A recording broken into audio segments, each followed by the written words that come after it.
Sagalee Qeerroo Bilisummaa Oromooti.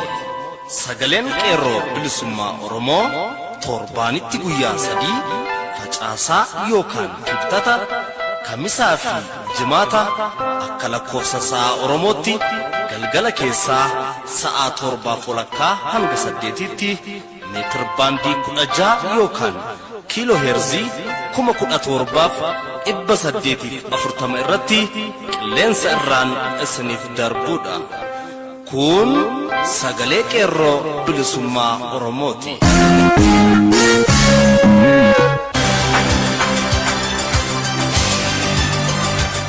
Jimaata Waxabajjii 22 bara 2018 ashamaa akkam jirtu kabajamoo fi jaallatamoo dhaggeeffattoota Sagalee Qeerroo Bilisummaa Oromoo. Kun qophii Sagalee Qeerroo Bilisummaa Oromoo kallattiin Oromiyaa irraa isiniif darbaa jirudha. Sagantaan keenya akkuma beekamu oduu isin dhageessisuun eegalla. Oduutti aansuun murtii shanee gumii sabaa adda bilisummaa Oromoo kutaa jalqabaa isin biraan geenya. Akkasumas walleen warraaqsaas qaama sagantaa keenyaati. Isin keessummeessaa kan isin waliin turu Ciibsaa Mardaasaati. Haga xumura sagantaa keenyaatti nu waliin turaa jechaa amma kallattiin gara oduuttan isin dabarsa.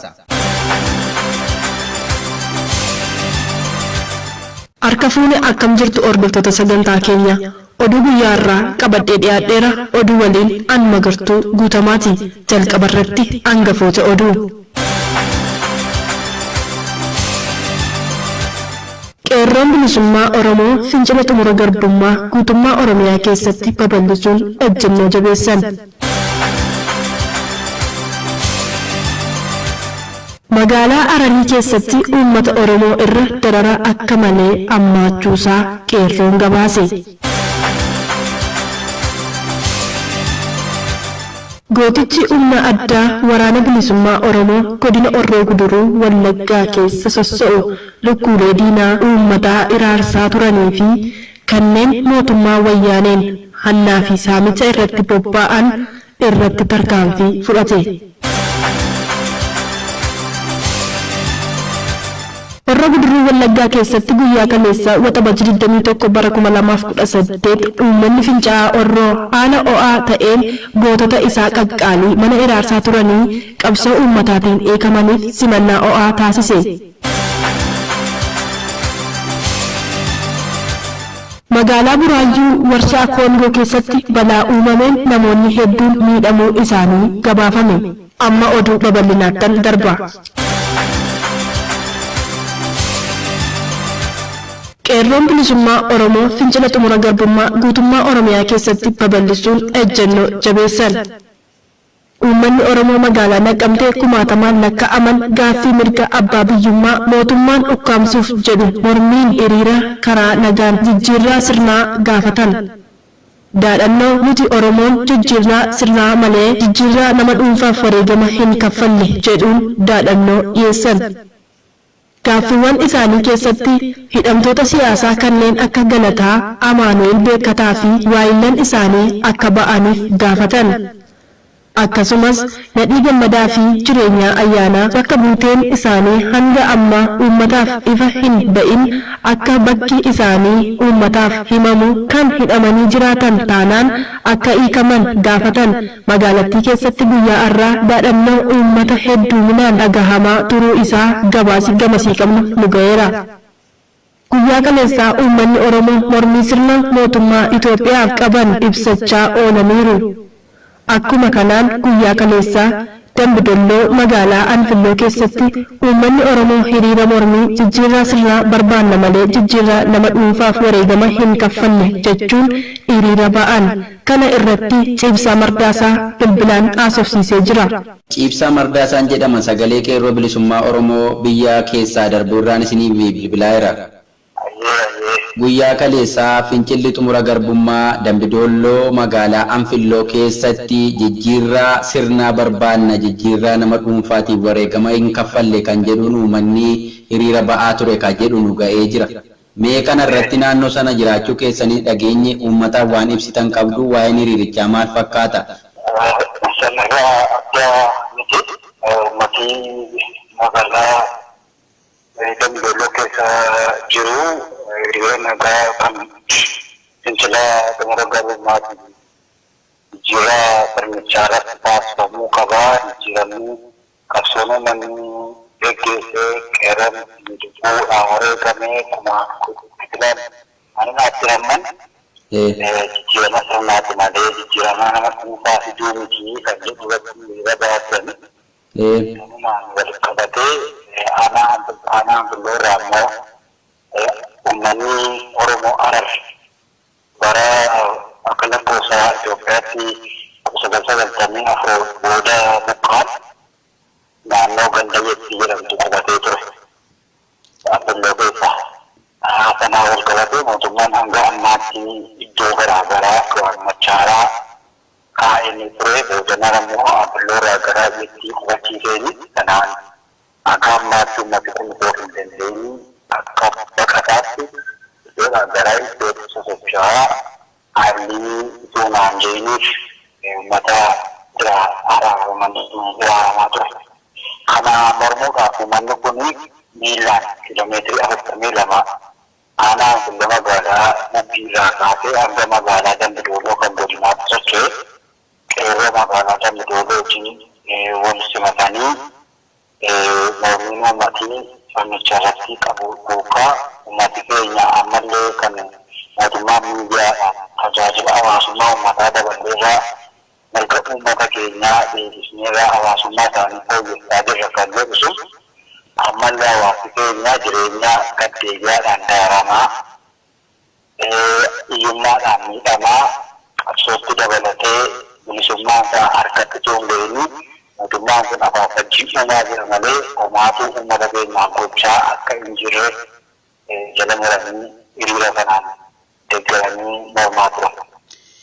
Uummanni ammas hin jettan uummanni Harargee kun eessarraa buqqa'anii maaliif buqqa'anii bakki isaan buqqa'an sun sababa maaliitirraa kan qabeedha? Uummati kee Oromoo Harargee baasii qabaa bara mootummaan naannoo Oromiyaa nadiisaa dubbishaa jiran kan hongeedhaan jedhamee buqqa'aa ture. Yeroo sana ture sanumaa wal qabatee yeroo sanatti kan haasa'amaa ture sababa adda bilisummaa Oromoo ba'aa sakattaan jedhamuuni bosonni uummataa akka gubachaa turedha. Sanaan wal qabatee hongee uumameen buqqa'anii Wallaggaa Qellem Wallaggaa naannoo Machaaraa jedhamu qubatanii turani.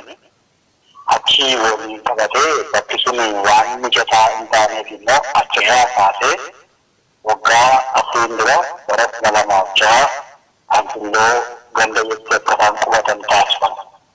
Uummati kun akkami faayidaa dhaabbataan arganne taasise uummati iraasti kun dararaan amma kan irra ga'eerraan kan ka'e mormii cimaa geggeessuudhaaf dirqama jechuudha. Egaa akkuma tamma kaasaa jirtu daangaawwan Oromiyaa bahaa lixaa akkasumas kaabaaf kibbaa haalaan sararamanii daangaan Oromiyaa kanadha jedhamuun mootummicha bukkeetti baay'ee mata dhukkubbii ta'ee jira. Hanga ammaallee daangaan Oromiyaatu beekamee jiru. Daangaan Oromiyaa kanadhaan sararuun itti ulfaata. Kanarraa ka'ee uummanni keenya haalaan baqattuu ta'ee biyyuma isaa keessatti illee baqattuu ta'ee akka jiraataa jiru nuuf ibsaa jirta. Egaa ammee gaaffiiwwan isin dhiyeessitan kun qaama akkamitti dhiyeessitan? Qaamni isin gaaffiitti dhiyeessitan kunoo deebii akkamii isiniif laata? Qaamni amma itti dhiyaate qaama mootummaa aanaatti dhiyaatee ture. Caasaa aanaanitti caasaan aanaa garuu dhimma kana bifa lamaan itti fayyadamu tokko akkidoo haaromee jiruu suuta deebii kana hin deebisaa warreen amma dhimma kana mormaa jirtanii warreen sochii viidiyoon amma gaggeessaa jirutti namannee warreen hidhatti garaagaraa kan keessa jirudha jedhee yeroo qaamota kana lamaan walitti buuse illee uummatii qabeenya walii wal jalaa barbadeessu argameera hojii viidiyoon achi keessatti hojjeteera. Ta'us garuu uummatiin sararratti hundatti sanaan otoo adda addaan bahin sanaaf dhiifamu ol gaafate gaaffii keenya isin deebisuu hin dandeessan. Yoo kanaan kun aga Oromiyaa Finfinneetti illee deemnee hundumaan deemnee gaaffii keenya ifatti baasnanii uwwisa miidiyaa argamsiisnaa isin hin sobne waan jiru faadani. Akka carraatee godinatti yeroo kana ibsan godinni dhimma kana caasaan mootummaa itti argee viidiyoo godinarra jiran dhimma kanaaf kumaata sinii laanna waan jedhu kaasanii isaanis immoo sadarkaa godinaatti uummata qeerroo magaalaa Dambeelee wajjin ta'anii sochii qabsoo fincila kanatti seenanii mormii waan adeemsisaniif dhimma kana ofirraa haala kanaan ibsatan jechuudha. Gaaffii mirgaa uummanni gaafate gara dabarsuudhaa fi akkasumas immoo gaaffiin isin gaafattan gaaffii bu'uuraa miti yookiis immoo gaaffiin isin gaafattan gaaffii diinaati jedhamuudhaan akka ofii isaaniitiif deebisanii qaamoleen OPDO achi keessa jiran uummata balaaleffataa jiran nuuf ibsaa jirta. Mee yaanni uummata keessaa kaka'aa jiru jira amma kan isin jechaa jirtan kan kaleessas akkasuma bakkeewwan hedduutti kan uummanni gaafataa jiru jijjiirraa sirna barbaanna jedha. Qaamonni tokko immoo akkasuma kanneen OPDO'n bakka buufatan immoo jijjiiramni bu'uuraa taasifamaa jira wanna ta'eef suuta furraa kanaaf jijjiirraan sirnaan barbaachisu kan jedhan illee jiru. Isin akkamitti jijjiirraa sirnaa kana feetammoo warri jijjiirraa sirnaa sana hin fedhu jedhan kunoo akkamitti ilaaltu? Akka keenyaaf akka hawaasni bakka kanaaf kan qabu qabsooma Oromoo waggaa 50 walitti hidheetiin talee baasuuf gochaa jirti. Hawaasarraa gaafa yaadataa walii galaa ilaallu rakkoon OPDO'n fi namoonni keessumaa bifa ogeessummaatiin seenanii qabsoo uummata Oromoo kanaa bu'aasa OPDO'dhaaf laachuudhaaf socho'an kun daran gaaga'amaa qabsoo uummata Oromoo irratti fida kan jedhan bal'inaan jiru. Keessumaa kun kan nuti qabsaa turre kaleessa nama diinatti jechaa turre mootummaa diina dhaabammoo diina jalatti nu bushaa ture jennee walitti arrabsineeni mormineeni fincilleeni jala dhaabbachaa turre mootummaatti geeddaramuu qaba. Dhaabi kaleessa haadha salmoo beekiirra kaa'e miilarraa kutee harkarraa kutee kumaan kan biyyaa baase kan mana dhaatti naqe sirna kana waan ta'eef sirni kun jijjiiramuu qabaa kan jedhu hawaasa keessaa bal'inaan kaa'u jechuudha. Hayyee ulfaadhaa yaada nuu kennitan deebinee isinii kan bilbillu ta'a. Mootichi humna addaa waraana bilisummaa Oromoo godina Horroo Guduruu Wallaggaa keessa sossa'u lukkuulee diina uummataa iraarsaa turanii fi kanneen mootummaa wayyaanee hannaa fi saamicha irratti bobba'an irratti tarkaanfii fudhate. Abdii fi gaachana uummata Oromoo kan ta'e humni addaa waraana bilisummaa Oromoo Waxabajjii 17 bara 2018 tarkaanfii lukkee diinaa godina Horroo Guduruu Wallaggaa ona Jaardaaga Jaartee magaalaa Aliiboo keessatti miseensa poolisii Oromiyaa fi basaastuuwwan uummata irratti yakka raawwataa kan ture Tamasgeen Lataa du'aan adabee jira. Haaluma wal fakkaatuun humni addaa kun attootaa fi saamtota mootummaa wayyaaneen hidhachiifaman bobbaafamuun uummata saamaa fi akeeka qabsoo bilisummaa ammeessuuf tattaafatan to'achuun aantummaa uummata Oromoof qabu mirkaneessaa jira. Humni addaa waraana bilisummaa Oromoo godinuma kana ona Jaargadaa Jaartee gandoota akka Jaarroo, Siree, Diimaa, Jookkee, Haroo, Daadhii fi Tulluu naannoo jedhaman keessatti shira diinaan namoota hannaa fi saamicha irratti bobbaafaman namoota 8 to'achuun tarkaanfii sirreeffamaa fudhateen guyyaa 5 barnoota hubannoo fi akeeka qabsoo bilisummaa Oromoo laachuufiin gadi lakkisee jira. Dabalataanis qabeenya saamame qarshii 163 ta'u uummataaf akka deebi'u taasisuun aantummaa uummataa irra deebiin mirkaneesse. Uummanni naannichaas tarkaanfii kanatti hedduu akka gammadan maddeen keenyaaf gabaasaniiru. Horroo Guduruu Wallaggaa keessatti guyyaa kaleessaa Waxabajjii 21 bara 2018 uummanni fincaa'aa Horroo haala ho'aa ta'een gootota isaa qaqqaalii mana hiraarsaa turanii qabsoo uummataatiin hiikamaniif simannaa ho'aa taasise. Horroo Guduruu Wallaggaa keessatti kan argamtu fincaa'aa Horroo guyyaa kaleessaa gootawwan ishee dararama ulfaataan mana hidhaatti irra ga'aa ture simattee oolte. Haaluma kanaan Kaffaalee Tafarraa, Injineer Masfiin Abbabaa, Fiqaaduu Abdiisaa fi kanneen biroo simatanii oolaniiru. Haalli simannaa qabsaa'ota bilisummaa faajjii adda bilisummaa Oromoo kan qabsaa'onni hedduun jalatti wareegaman ibsituu uummata Oromoon qabatanii bifa diina uummataa rifaasisuun simannaan taasifameefii jira. Simannaa kana irratti harmeen gootawwanii harmeen wareegamaa Alamaayyoo Garbaa irratti argamaniiru. Dabalataan maatiiwwan gooticha Oromoo sabaaf lubbuun wareegame maatii Injiinar Tasfahuun Camadaa jajjabeessuun gadda qaban kan ibsatan jaallan isaa faana turan Injiinar Masfiin Abbabaa bakka awwaalchasaa deemuun abaaboo siidaa isaarra dhaabee ooluusaa odeessi Horroo Guduruu irraa arganne ifa taasisaniiru. Magaalaa Hararii keessatti uummata Oromoo irra dararaa akka malee ammaachuunsaa qeerroon bilisummaa Oromoo gabaase. Gabaasaan Hararii arganne jaal michuu lammiitu qindeesse. Gara michuuttan isin dabarsa.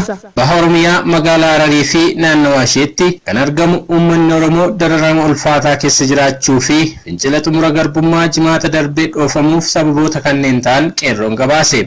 Waxabajjii 20 bara 2018 naannoo Hararii akkuma beekamu erga TPLF aangoo biyyattii dhuunfattee uummata hedduun isaanii 1,000 hin caalle uummata Arabaa fi Turkiif mootummaan naannoo kenname. Naannoon Hararii magaalaa Hararii fi baadiyyaa naannawaa ishee jiru yoo xiqqaate kallattii hundaan kiiloomeetira 15 of jalatti qabatee lafuma Oromoon irra jiraatu gita bittaa warra Arabaa Turkii yeroo dhiyoo dhufeef kenname. Uummanni Hararii adaree Arab Turkii kun mooraa Jogol qofa keessa jiraatu. Mooraa san keessattis dhibbentaan 60 ol Oromoo fi saboota biraati. Uummata kanaaf jecha mootummaa naannoo jedhanii erga bulchiinsa Oromiyaa jalaa baasanii magaalittii kaambiiwwan humna waraana TPLF godhan. Misraaqiis dabalatee magaalittii keessa mooraa buufata waraanaa Ammaaressaa, humna ibsaa, Abooker, Beetemengistii fi Miraaqiistu jira. Dabalataan liyyuu poolisii naannoo Harariitu hidhannoo jabaan naannittii weeraree akka fedhe jeneraalota wayyaaneetiin bulfama. Waggoota 28 uummata Oromoo magaalaa Harar keessa dhiibanii baasanii baadiyyaatti erga galchanii waggoota dhiyoo as uummata Oromoo immoo baadiyyaa naannawaa magaalittiitti akka darban beekameera. Manneen uummanni keenya keessa jiraatuu fi daldala keessatti geggeeffatu hunda mana seeraan alaa fi maqaa misooma magaalittiin diiganii uummata Arab Turkii adareef yookiin ammoo jeneraalota Tigreef gamoo irratti akka ijaarrataniif taasifaman. Haaluma kanaan uummata Oromoo magaalittii keessaa dhiibanii baasuun baadiyyaatti galchan.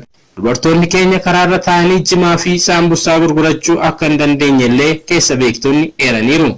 Kanneen daldaluuf manneen xixiqqaa saaqanis daba saamtotaan dhiibamanii baadiyyaatti akka baqatan taasifamaa turan. Achirra darbanii bulchiinsa baadiyyaa fi kutaalee magaalaa moggaa jiranitti weeraraa fi saamicha cimsanii akka jiran beekamaadha. Baruma kana kutaa magaalaa Dhakarii fi naannoo Soofiitti mana seeraan ala ijaartan jechuun manneen uummanni keenya keessa jiraatu diiganii uummata diyaaspooraa mana ijaarra jechuun gamoowwanii fi manneen adda addaa afaan qawweetiin bira dhaabbatanii eeguudhaan ijaaraa turan. Arattanyaa bakka jedhamutti mana uummanni keenya daabboo itti bilcheessee gurguru abbootiin qabeenyaa irratti hamisoomsan jechuun diiganii lafa Oromoo irratti mana daabboo jeneraalota wayyaanee bananii jiru.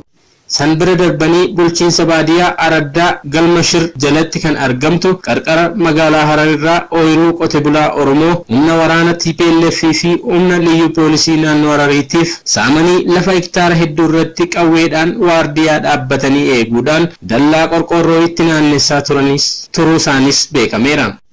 Naannawuma kana bakka addaa Hakiim jedhamtutti lafa qote bulaa keenya saamuun Hakiim Lodge and Tourist kan jedhu hoteela abbaa urjii 5 kan abbummaan isaa hin beekamneef ijaaran.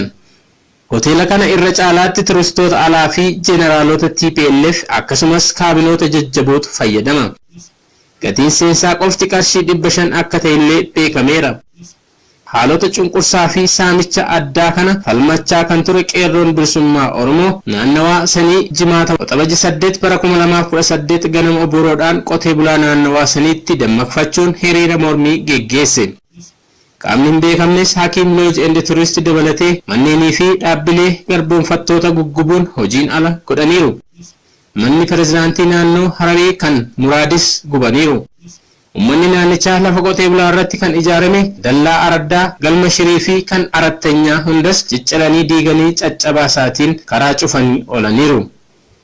Waraanni TPLF fi liyyuu poolisiin naannoo Hararii qeerroo bilisummaa Oromoo fi qotee bulaa mirga isaaf falmatu dhukaasa banuun namoota 12 irratti miidhaa gurguddaa akka geessisanis gabaasnee turre. Kanneen keessaa namoonni hedduun hospitaala Dirree Dhawaa, Hiwoot Faanaa Hararii fi Xuqur Ambassaa Finfinneetti wal'aanamaa jiru.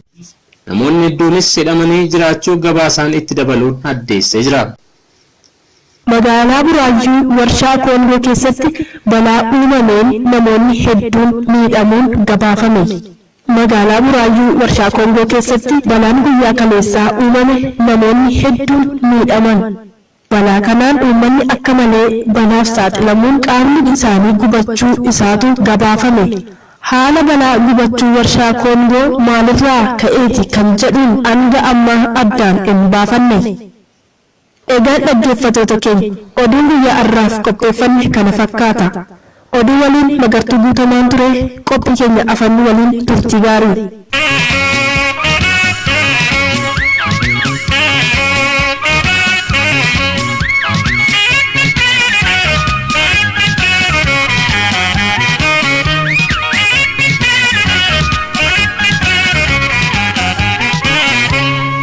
Kan dhaggeeffataa jirtan qophii sagalee qeerroo bilisummaa Oromoo meetir baandii 16 yookaan kiilooheerzii 1740 irratti kallattiin isiniif darbaa jirudha.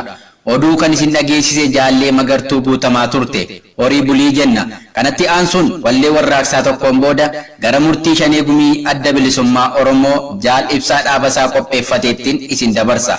Ammas nu faana tura. Akkam jirta fayyaa Yabontu karabaditu Kuyang gammachuu yaati Walargun keenya yoltu Anga baya koti Bonagi akami bari Yale kokali yabitu Nibona kapsa namshiri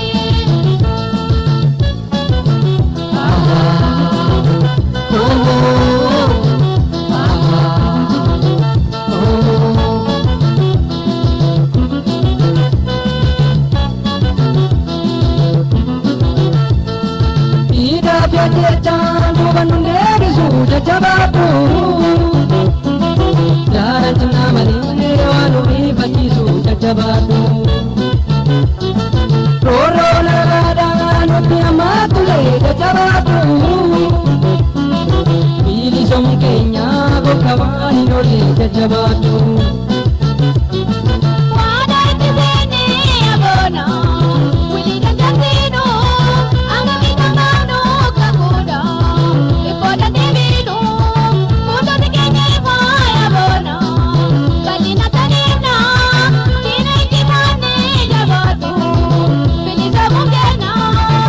Ibsa ejjennoo walgahii shanee gumii adda bilisummaa Oromoo Waxabajjii 9 hanga Waxabajjii 19 bara 2018 Shaneen gumii adda bilisummaa Oromoo walgahii dhaabbataa lammaffaa kan kora sabaa arfaffaa booda Waxabajjii 9 hanga Waxabajjii 19 bara 2018 geggeeffatee milkii fi injifannoon xumurateera. Shaneen gumii walgahii isaa kanaan gabaasa waajjira hayyuu duree fi kan damiilee garaagaraa dhaggeeffatee gilgaalutti dabalee marii dhimmoota imaammata yookiinis police consultation of conference kan jala bultii walgahii shanee gumii kanatti hayyoota Oromoo fi hooggantoota adda bilisummaa Oromoo gidduutti gaggeeffame irrattis mari'atee murtii barbaachisu dabarseera. Itti aansuudhaanis haala uummata Oromoo fi kan qabsoo bilisummaa Oromoo haala yeroo ammaa kan sirna impaayera Itoophiyaa akkasumas haala naannoo keenyaa fi kan haala idil addunyaa irratti xiinxalaa fi marii bal'aa bilchaataa geggeessee ibsa ejjennoo armaan gadii baasuudhaan walgahii isaa goolabeera.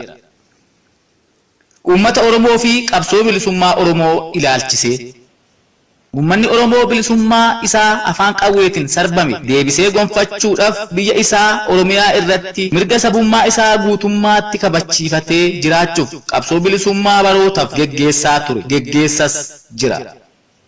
Qabsoo haqaa bilisummaaf geggeessu kanaanis injifannoo gurguddaa yeroo irraa gara yerootti galmeessaa dhufeera. Waraanni bilisummaa Oromoo, qeerroon bilisummaa Oromoo, miseensonnii fi deeggartoonni adda bilisummaa Oromoo kan biyya keessaa fi alaa darbeetis uummanni bal'aan Oromoo waliigalatti qabsoon hadhaawwan wareegama lubbuu hir'ina qaamaa hidhaa baroota dheeraa fi kan kana fakkaatan itti baasaa murannoo fi cichoomina olaanaadhaan walitti fufiinsan geggeessan diina raasee hidhamtoota siyaasaa kumoota hedduutti lakkaawaman manneen hidhaa Itoophiyaa irraa akka gadi lakkifaman mootummaa EPRDF dirqisiisee jira. haa ta'u malee roorroon sirna impaayera Itoophiyaatiin uummata keenya irratti diriiree jiru caasaan humna ittisaa tikaa fi saamicha diinagdee har'as akkuma itti fufetti argama.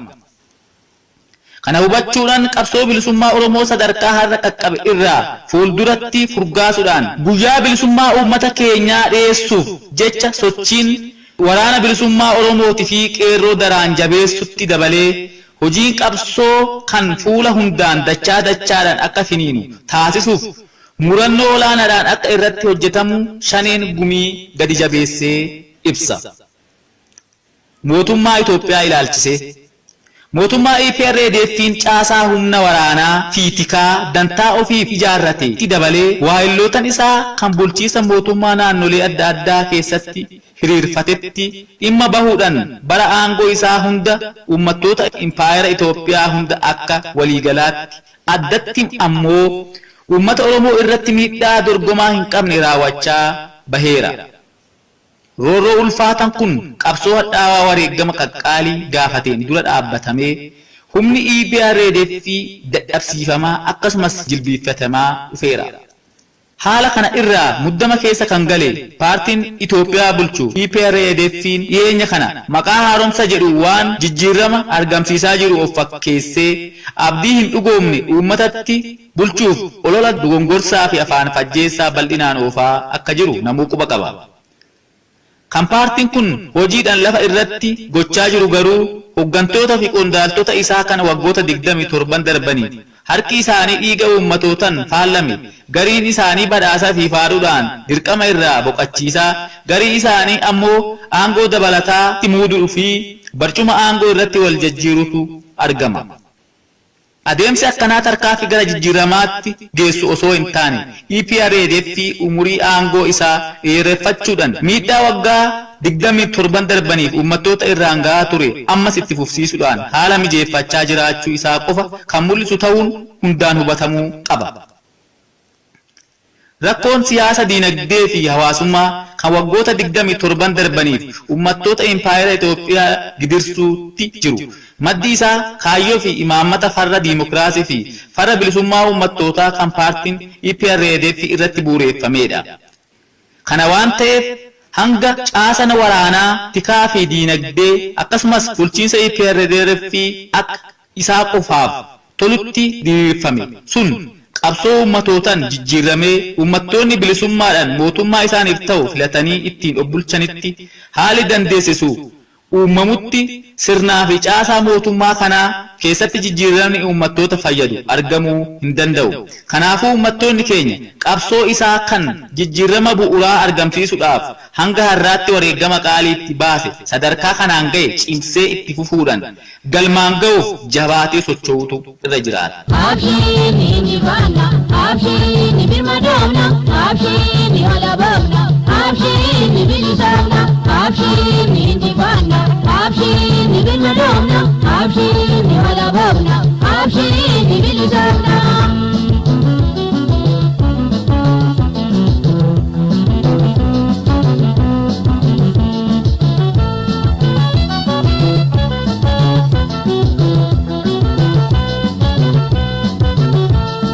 Akam girta faya ya bonto na wagama girto uya gamatu rata walar kenya yontu rodi ba biya ke dalakitani akam faya galmi ambaditani roda kandara maditani akam faya rami wani raditani.